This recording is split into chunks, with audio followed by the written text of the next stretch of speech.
Alô? Bom dia. Obrigado. Valeu.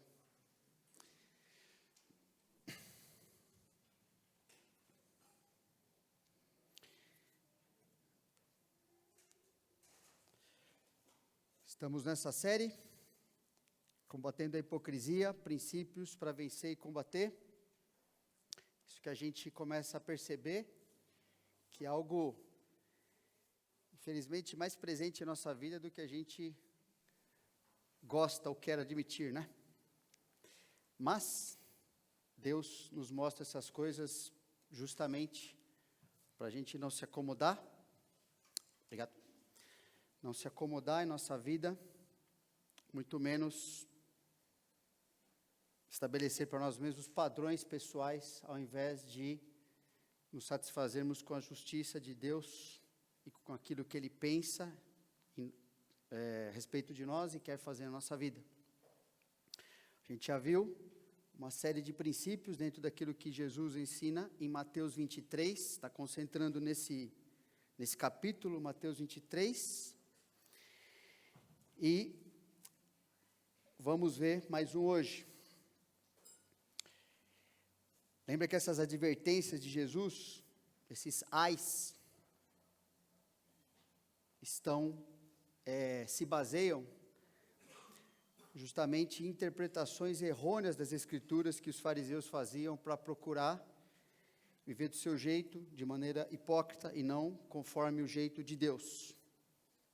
E hoje, baseado em versículos 23 e 24, vamos ver que a hipocrisia é evidente na pessoa cuja própria interpretação bíblica conduz a uma vida apegada ao que é irrelevante e negligencia o que é essencial. Mateus 23, versos 23 e 24 diz: Ai de vós, escribas e fariseus, hipócritas, porque dais o dízimo da hortelã, do endro e do cominho, e tendes negligenciado os preceitos mais importantes da lei, a justiça, a misericórdia e a fé. Devíeis, porém, fazer essas coisas sem omitir aquelas. Guias cegos, que coais o mosquito e engolis o camelo. Deus havia ordenado dar o dízimo de cada produto da colheita. Tem trechos do Antigo Testamento que falam sobre isso. Aquele dízimo como algo essencial à adoração a Deus, ao sustento dos ministros ali, ao sustento da própria manutenção do culto e das festas que todos participavam perante Deus. Jesus fala aqui da hortelã, do endro e do cominho. Essas ervas, bem pequenininhas, a gente usa como tempero hoje, né? Não eram ervas típicas da colheita da qual se dava o dízimo, mas eram presentes mais assim nas hortas domésticas, ali no canteirinho que a pessoa tinha na sua casa.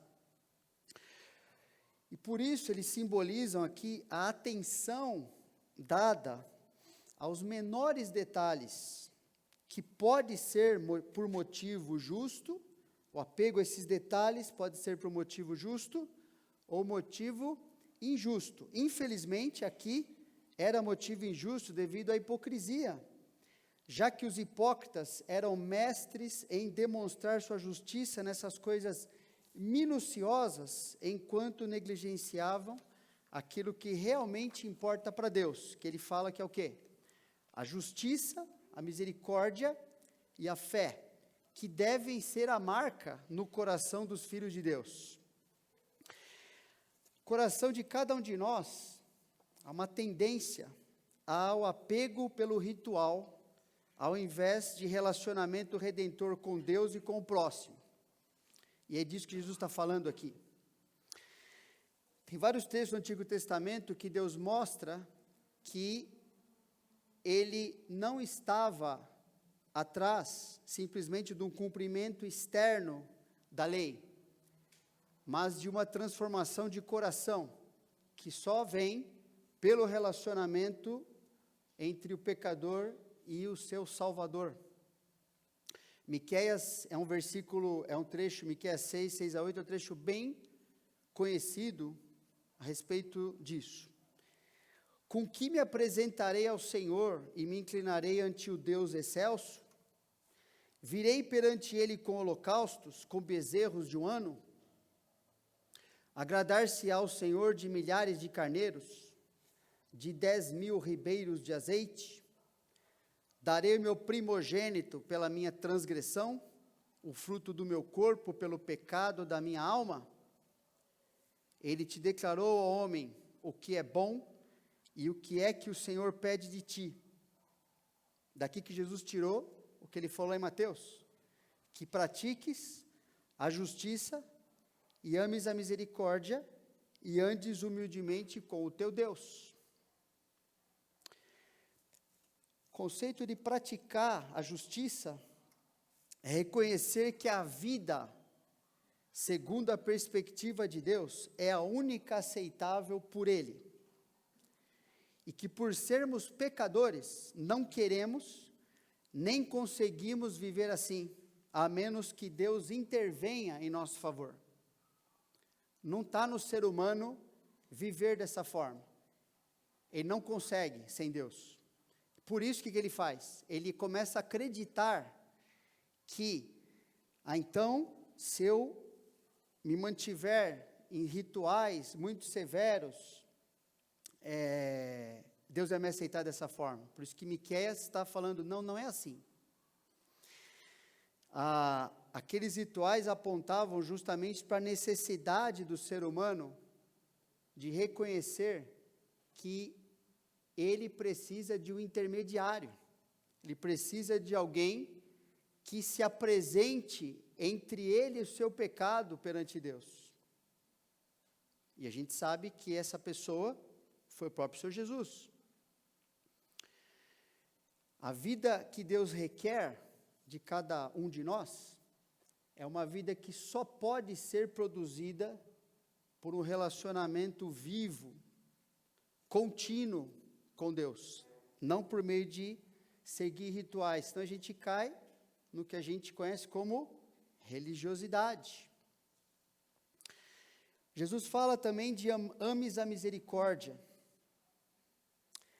Ames a misericórdia é reconhecer justamente que a salvação realizada por Deus é o único meio de nos resgatar de nosso modo ímpio de viver e nos ensinar a viver segundo o modo bíblico, que é o modo justo.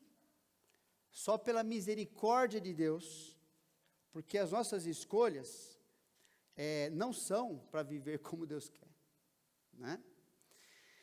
A menos que Deus realize em nós a sua salvação, sua redenção, Ele estabeleça conosco esse relacionamento redentor. Começa a nossa justificação, se estende a nossa santificação, e um dia estaremos como Deus planejou, na nossa glorificação. Agora, um trecho interessante que Jesus falou para os fariseus ali, que Jesus usou, né, naqueles debates que eles tinham a respeito dessas interpretações erradas que eles mantinham na vida deles. Mateus 9. Partindo Jesus dali, viu um homem chamado Mateus sentado na coletoria e disse-lhe: segue-me. Ele se levantou e o seguiu. Sucedeu que, estando ele em casa à mesa, muitos publicanos e pecadores vieram e tomaram lugares com Jesus e seus discípulos. Ora, vendo isto, os fariseus perguntavam aos discípulos: por que come o vosso mestre com os publicanos e pecadores? Mas Jesus, ouvindo, disse: os sãos não precisam de médico, sim os doentes. Ide, porém, e aprendei o que significa misericórdia quero e não holocaustos, pois não vim chamar justos, e sim pecadores ao arrependimento. Lembra que os fariseus, eles se viam como pessoas tão especiais, tão santas, que eles não se misturavam com o povo. As pessoas, eles eram pessoas de difícil acesso, eles não viviam ali com as pessoas, talvez pelo medo dos pecados dos outros os contaminarem, pela influência da vida dos outros, mas com certeza, a gente já viu isso em outro trecho também, que eles se achavam superiores. Eles se viam como alguém, como pessoas que Deus, pelo fato deles seguirem seus rituais muito restritos, Jesus dá esse exemplo aqui agora, né, esse dízimo dessas ervas muito pequenininhas. Há estudos históricos que mostram que eles chegavam a contar os grãos dessas ervas para separar o 10% ali. E, ao fazer isso, eles achavam que Deus estava bem contente com as suas vidas. Falou assim, bom, agora, claro que Deus está olhando para mim com aprovação. Não como esta pessoa aqui, pecador, não como essa pessoa, esse publicano, né? Essa pessoa que não vive do jeito que eu vivo perante Deus. Se dedicar a aprender, Jesus está falando aqui, ide, porém, e aprendei o que significa misericórdia quero e não holocaustos. Todo mundo podia oferecer isso lá naquela cultura. Mas só alguns percebiam que aquilo mostrava não a sua boa reputação perante Deus, mas a sua falência espiritual. Quando um pecador oferecia aquele sacrifício ali, quando ele trazia aquilo perante Deus, não era porque ele era justo, era o contrário. Ele falava, Deus, eu nem posso comparecer, eu mesmo não posso comparecer perante o Senhor sem ser fulminado. O Senhor criou um método de tolerar algumas coisas, porque o Senhor vai descontar essa conta nas costas do Messias, que vai morrer no meu lugar. Se dedicar, então, a aprender a adorar a Deus, Jesus está falando aqui, por meio de se relacionar com os outros, pecadores, assim como você necessita e prefere que Deus se relacione com você, ou não? Você prefere e necessita que Deus trate você com misericórdia? Ou Deus pode tratar você conforme a sua justiça? O que você acha?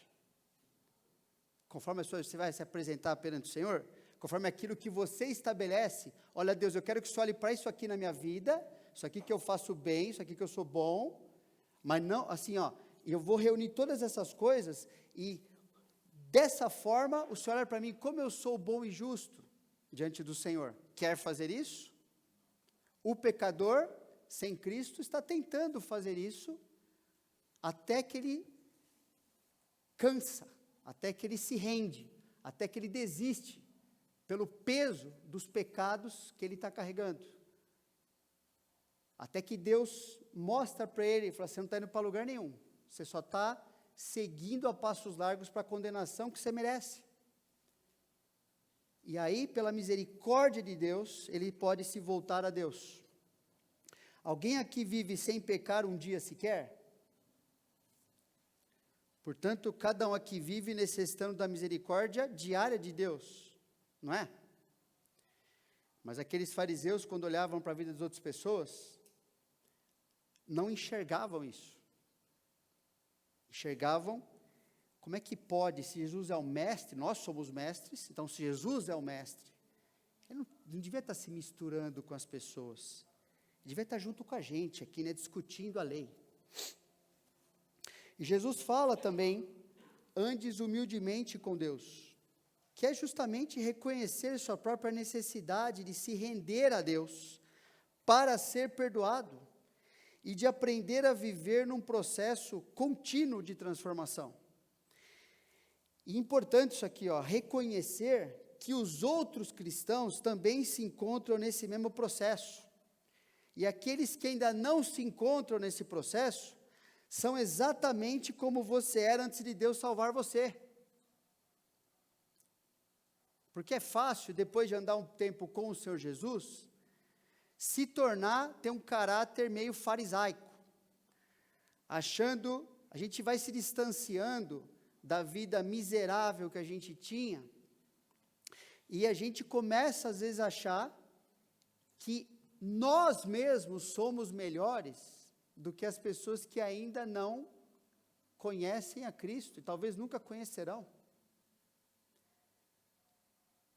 Se algum de nós pensa nisso, acredita, nem que seja um pouquinho, precisa realmente refletir se já se enxergou como pecador a ponto de ir para a cruz. Porque talvez haja um resquício de justiça própria que esteja impedindo você de enxergar a miséria no seu coração, tão grande, tão profunda, que somente Deus para morrer no seu lugar e no meu e resolver isso. Nada mais podia fazer isso aí. Em outro trecho, Jesus desenvolve, também se mostrando como havia essa cegueira da sua própria necessidade. Por aquele tempo, em dia de sábado, passou Jesus pelas searas, ora estando os seus discípulos com fome, entraram a colher espigas e a comer. Os fariseus, porém, vendo isso, disseram-lhe: eis que os teus discípulos fazem o que não é lícito fazer em dia de sábado. Mas Jesus lhes disse: não lestes o que fez Davi quando ele e seus companheiros tiveram fome? Como entrou na casa de Deus e comeram os pães da proposição, os quais não lhes era lícito comer, nem a ele, nem aos que com ele estavam, mas exclusivamente aos sacerdotes? Ou não lestes na lei que aos sábados os sacerdotes no templo violam o sábado e ficam sem culpa? Pois eu vos digo, aqui está quem é maior que o templo. Eles não enxergavam isso. Mas se vós soubesses o que significa misericórdia quer e não holocaustos, não teríeis condenado inocentes. Porque o Filho do Homem é Senhor do sábado, também. Tendo Jesus partido dali, entrou na sinagoga deles. Achava-se ali um homem que tinha uma das mãos ressequidas, e eles então, com o intuito de acusá-lo, perguntaram a Jesus: é lícito curar no sábado? Ao que lhes respondeu: qual dentre vós, o homem que tendo uma ovelha e num sábado esta cair numa cova, não fará todo o esforço, tirando-a dali? Pergunta retórica, né? Jesus sabia que eles fariam isso. Ora, quanto mais vale um homem que uma ovelha? Logo, é lícito nos sábados fazer o bem. Então disse ao homem: estende a mão. Estendeu-a, e ela ficou sã como a outra. Retirando-se, porém, os fariseus conspiravam contra ele sobre como lhe tirariam a vida. Jesus não está condenando a prática minuciosa da lei, mas a tentativa humana de negligenciar o caráter espiritual da lei, em que a pessoa se sente segura e satisfeita por seus comportamentos externos, e não pela transformação contínua de coração, que somente a obediência a Deus, por amor a Ele, e o amor a Ele só existe porque Ele colocou o seu amor no nosso coração, porque a gente odiava a Deus, todo mundo aqui, e aos outros. Quando Deus coloca o amor dele no nosso coração, na salvação, a gente agora ganha a capacidade de amar a Deus e amar os outros. E somente essa obediência, com essa motivação, é capaz de produzir na vida de quem já recebeu um novo coração, essa transformação contínua. Recebeu um novo coração, foi salvo, nasceu de novo, e aí você agora tem a capacidade de amar Deus e os outros pelo motivo certo, e ser transformado enquanto você faz isso. Jesus não está condenando então essa prática minuciosa, ele está falando, faz essas coisas, mas presta atenção nas que são mais importantes, porque essas vocês não estão fazendo.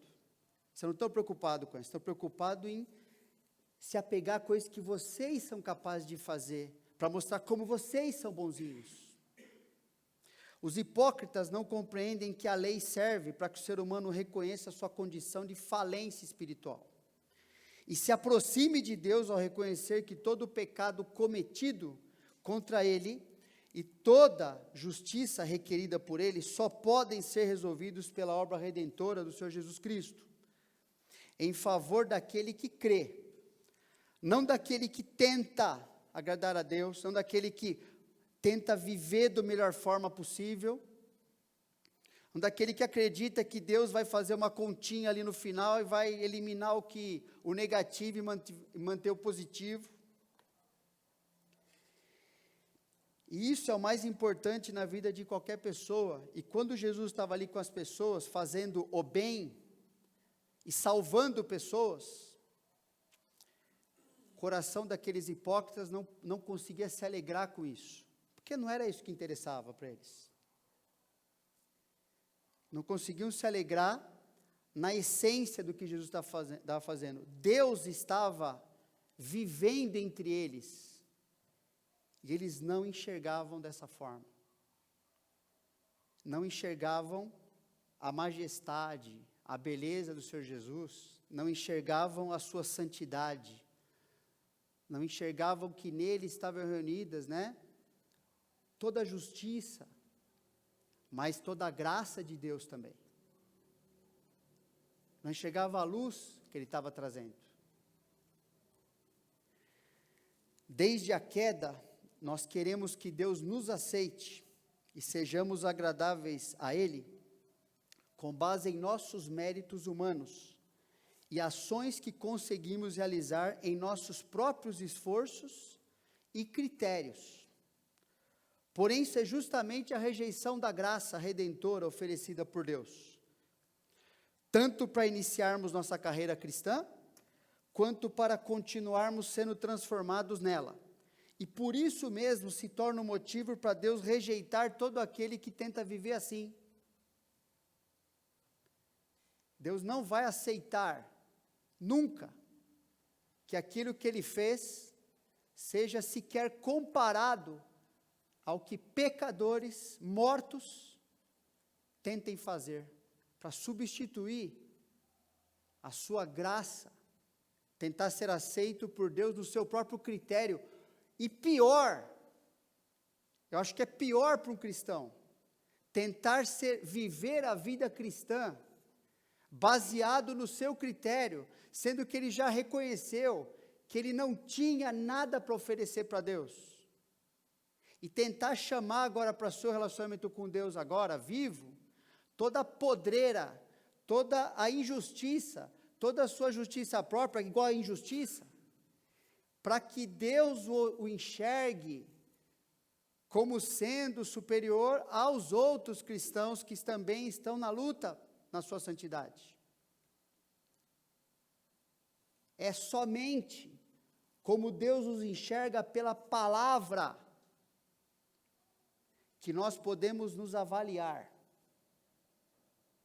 Porque é somente o que Deus está na palavra ali, o caráter do Senhor Jesus, que Deus está realizando na nossa vida. Você pode ter sido bom, feito um monte de coisa aqui nesse mundo, que é valorizado por isso aqui, mas pode ter certeza, não é este o critério que Deus te enxerga, não é isso que Deus está realizando na sua vida, nem na minha, não é baseado nisso. É baseado na justiça que o Senhor Jesus vestiu você. É baseado no critério que o Senhor Jesus estabeleceu. Ele mesmo é o critério. O seu caráter moral é o critério. A gente pode fazer e se realizar com muita coisa aqui, mas um cristão precisa prestar atenção se ele está realmente satisfeito na sua semelhança ao Senhor Jesus, e nada mais. E se não está, não é para ficar desesperado, é para ele ver o que está acontecendo e efetuar as mudanças, as correções ali de percurso, para que Deus seja visto em sua vida. porque ele mesmo não interessa aparecer. Deus precisa aparecer, não é? Jesus fala: guia cegos, que coais o mosquito e engolis o camelo. Pela lei, os judeus não deviam permitir que os insetos mortos tocassem na bebida e alimentos que eles consumiam, porque tornava tudo impuro ali, mesmo cerimonialmente. Tem trechos no Antigo Testamento que falam sobre isso.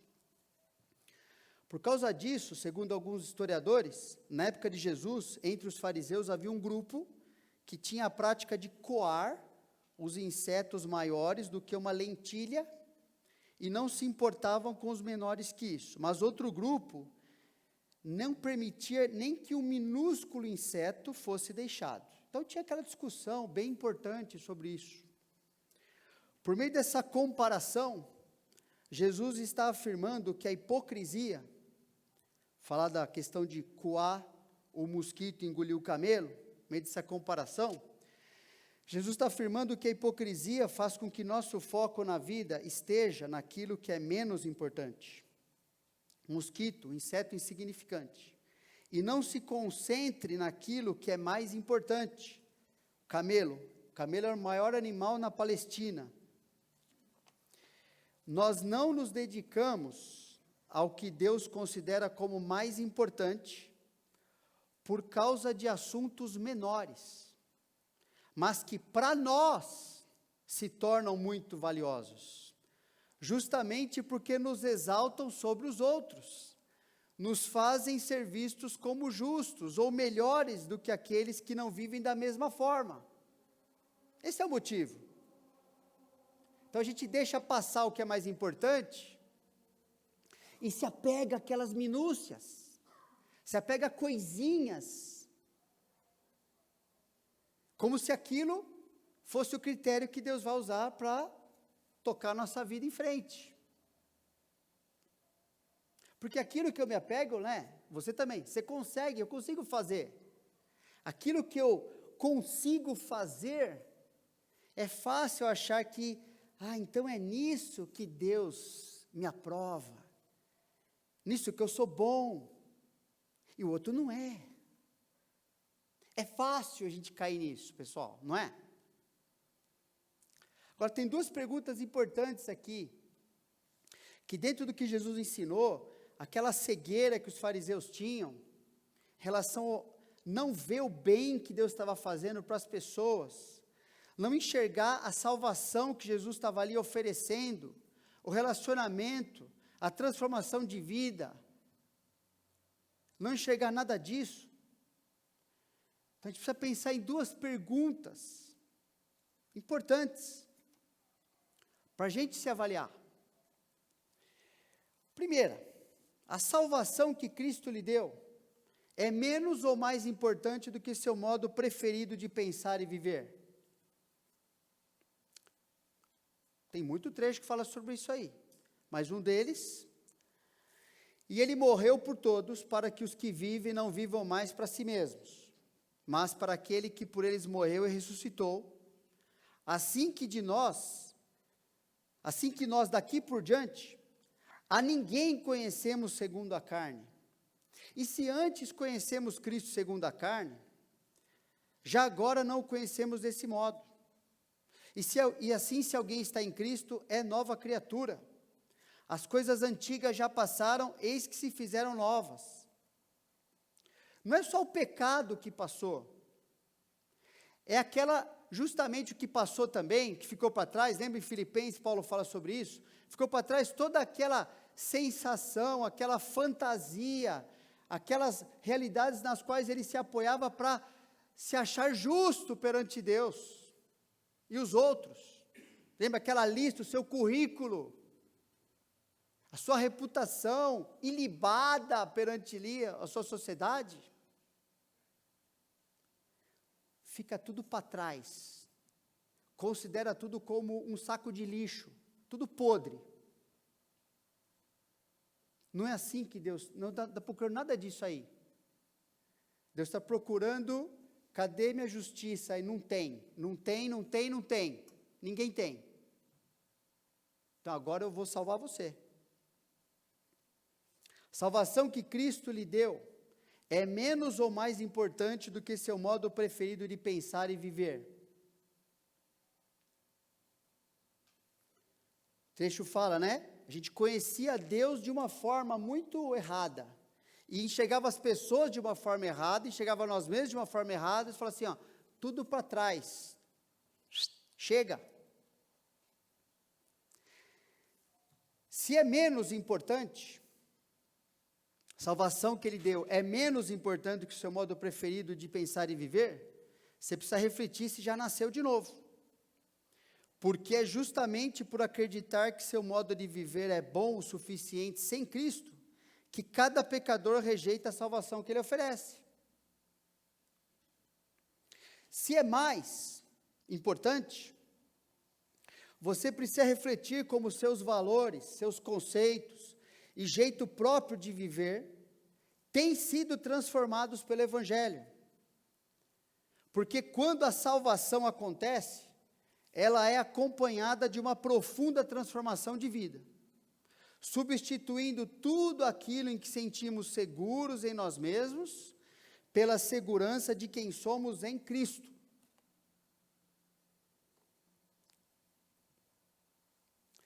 Segunda pergunta é se a salvação que Cristo deu a seus irmãos aqui da IBNA é menos ou mais importante do que seu próprio modo de se relacionar com eles.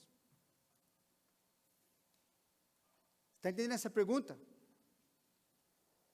O meu modo, o meu jeito, aquilo que eu prefiro, aquilo que eu estabeleço em relação às pessoas aqui, é mais ou menos importante do que o fato deles serem meus irmãos em Cristo.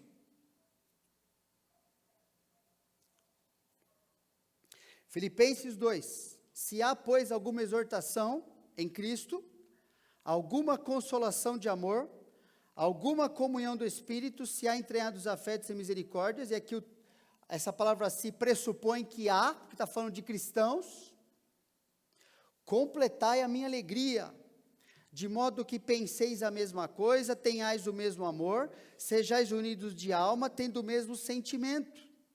Nada façais por partidarismo ou vanglória, mas por humildade, considerando cada um os outros superiores a si mesmo. Não tenha cada um em vista o que é propriamente seu, senão também cada qual o que é dos outros. Se uma coisa é mais importante, então essa vida que vai acontecer.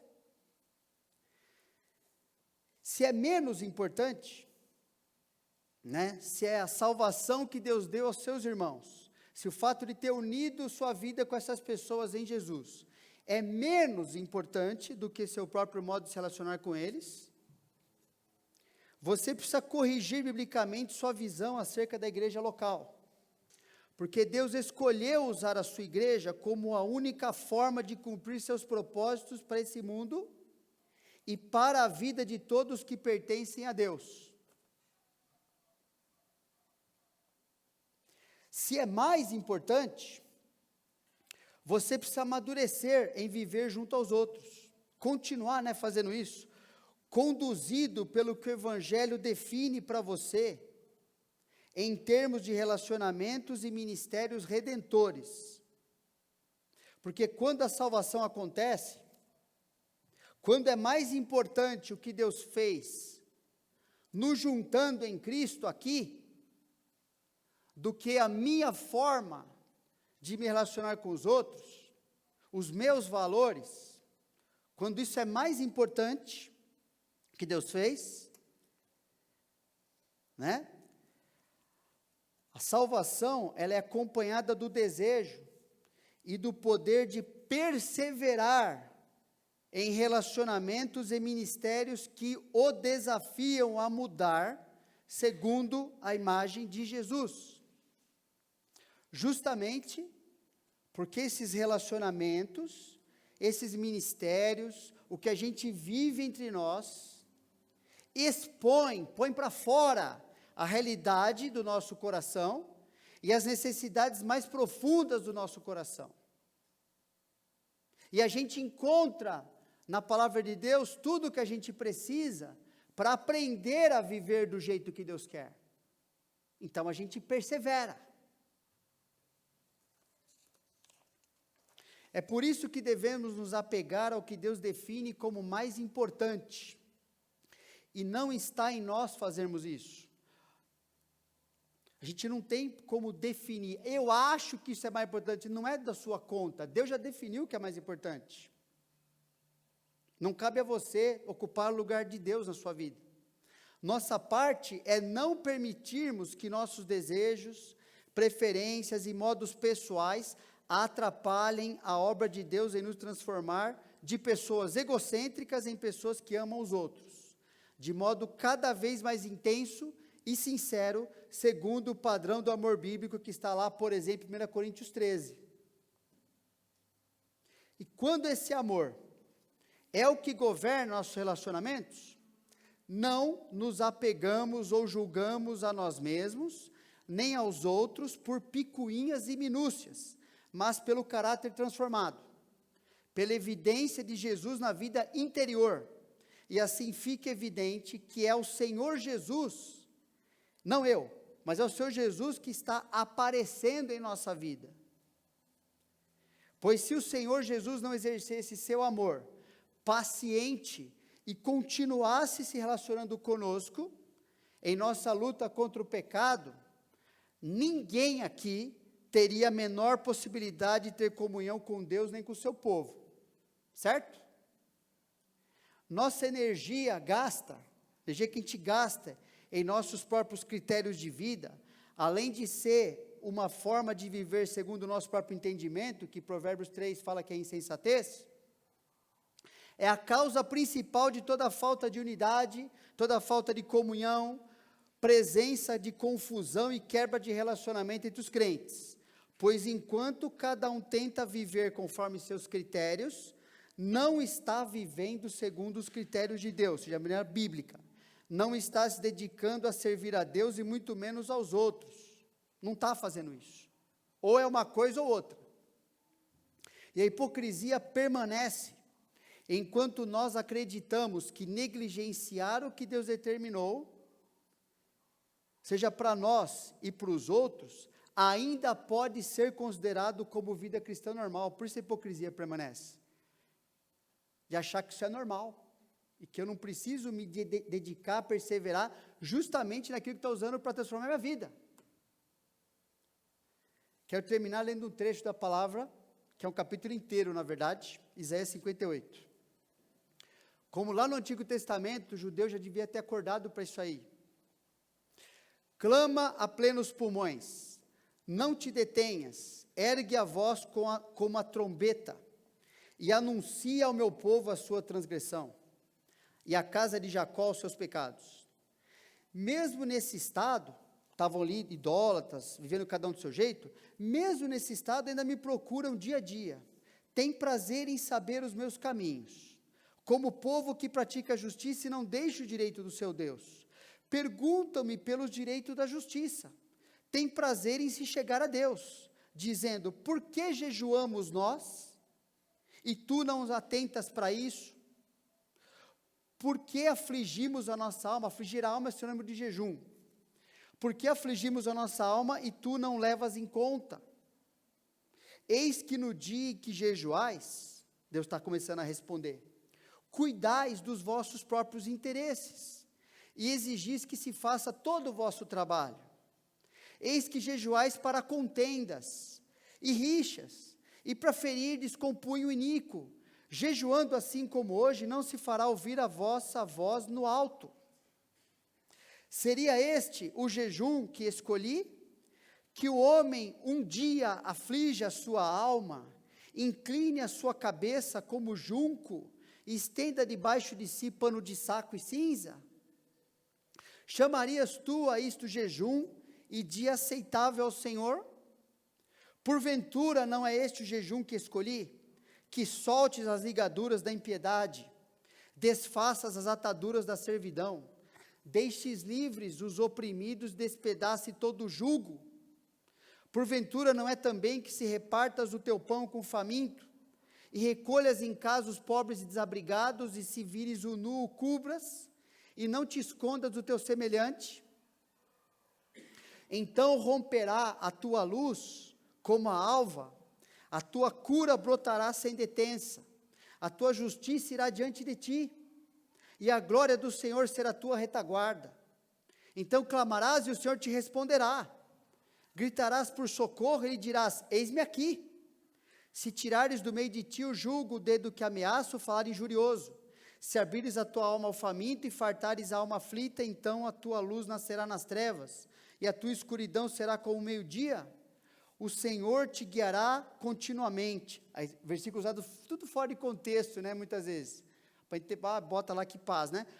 É nesse contexto aqui, ó, o Senhor te guiará continuamente, fartará a tua alma até em lugares áridos, e fortificará os teus ossos, será como um jardim regado e como um manancial cujas águas jamais faltam. Os teus filhos edificarão as antigas ruínas, levantarás os fundamentos de muitas gerações, e serás chamado reparador de brechas, restaurador de veredas, para que o país se torne habitável. Se desviardes o pé de profanar o sábado, e de cuidar dos teus próprios interesses no meu santo dia, se chamares ao sábado deleitoso e santo dia do Senhor, digno de honra, e honrares não seguindo os teus caminhos, não pretendendo fazer a tua própria vontade, nem falando palavras vãs, então te deleitarás no Senhor, e eu te farei cavalgar sobre os altos da terra, e te sustentarei com a herança de Jacó teu pai, porque a boca do Senhor o disse. Só que isso acontece num coração transformado e que quer continuar sendo transformado e submetendo a palavra. Só assim. É o que Jesus propõe para nós. É isso que Deus quer ver. Se comprometa a enxergar a si mesmo segundo a perspectiva de Deus e reconhecer as maneiras em que está vivendo segundo a sua perspectiva humana. Para isso, coisa que pode ajudar, pode ser um trecho desse, como a gente leu, Isaías 58, ou Novo Testamento, leia os seguintes trechos aí que estão aí, Gálatas 5:13, 6 a 10, 5:13 até 6:10, ou Efésios 4:17 até 5:21, Filipenses 2, de 1 a 4, que a gente já leu aqui hoje, Colossenses 3, 12 a 17, e veja como está ou não vivendo assim em relação a alguém aqui dessa igreja. Amém? Pai, agradecemos porque o Senhor nos amou e propõe para nós uma vida de amor, que o Senhor define o que é isso. Ajuda que a gente olhe para nós mesmos como pessoas necessitadas da Tua misericórdia, humildes, que não podem fazer algo que seja aceitável pelo Senhor, a não ser aquilo que o Senhor Jesus faz em nós, aquilo que nós cooperamos com o que o Senhor quer. Eu peço que cada um aqui possa refletir na sua própria vida, não na vida do outro, mas na sua própria vida, e se arrepender, se há algo que está vivendo desfocado daquilo que nós vimos aqui hoje na Tua Palavra. Nós precisamos da Tua transformação muito mais do que a gente imagina. Não deixe a gente se iludir com coisas de homens, com justiça própria, com coisinhas, e perder o que é mais importante, nosso relacionamento com o Senhor, nosso relacionamento com aqueles que são do Senhor, e sermos usados para proclamar o Senhor aí fora. Pedimos isso